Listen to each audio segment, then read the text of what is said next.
The Thunder is a powerful and aggressive card, connected with the energy of electricity and lightning. The kanji character on the top of this card is Kaminari, meaning lightning bolt in Japanese. This image is described as being made entirely out of electrical formations, coming together to create the form of a ferocious beast similar to a charging lion. It's very likely that this image, as well as the personality of the entity in the card, of which is very aggressive, was inspired by Raiju, a creature from Japanese folklore whose name means literally thunder beast. Like the Thunder card, its body was made out of lightning, and it's said to have a shrill cry which sounds like thunder. Like many weather deities from across the world, it's possible that the origin of this creature came from ancestral musings upon the workings of the earth, and suggesting that an entity or spirit of which takes on the personality of the natural phenomena was responsible for such phenomena occurring in the natural world. Some have also suggested that the masked palm civet may be responsible for this creature, of whom may have been found killed during storms, and this, combined with their interesting appearance, has led to folktales such as Tachibana Dosetsu, who drew his sword during a storm to result in a clash between it and the thunder god, controlled by Raiju, and when the lightning cleared, the samurai found a dead Raiju at his feet. A particularly strange piece of folklore about the Raiju is that it may sleep within the cleft of a human navel, leading to a wide-ranging tradition about keeping one's belly button covered in storms or bad weather, a conjoining of ancient myth and contemporary health advice. The origins of this folktale are unclear, but it's possible that since thunder gods in general were often associated with dragons, such as seen in the hymns of the Rig Veda, I shall declare the many deeds of the Indra, the first that he achieved, the thunder wielder, he of whom slew the dragon, and then disclosed the waters, and cleft the channels of the mountain torrents. The Japanese word for the stomach is hara, as seen in the haramaki or stomach wrap, and in the annals of the Indo-Iranian folklore, one can find legendary mountains known as Meru and Hara, which were also described as the navel of the world. The Thunder card has a tail, of which is somewhat serpentine. This tip here could easily be taken as the head of a snake. In the folklore, Raiju is a companion of Raijin, a god of thunder of whom was described in the earliest literature as being associated with serpents.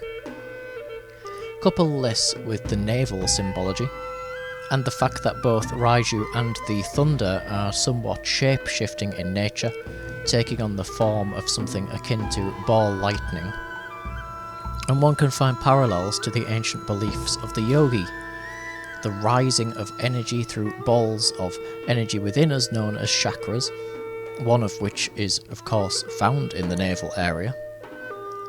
This via a form of transcendental meditation symbolised by the Kundalini serpent, rising upwards throughout the chakras to result in enlightenment.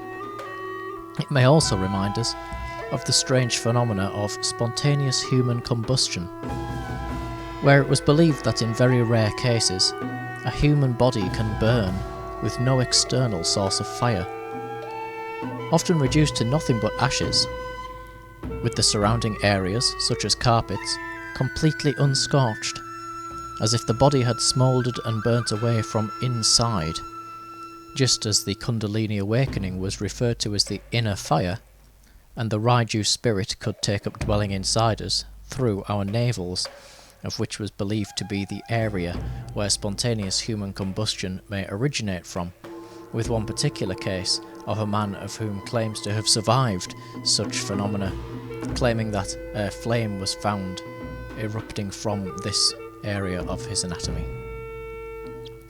The thunder is not described in the story as an elemental card, like the windy and the watery are, but in some ways it could be connected to the classical elements, the fifth element in particular, or that of spirit, ether or quintessence.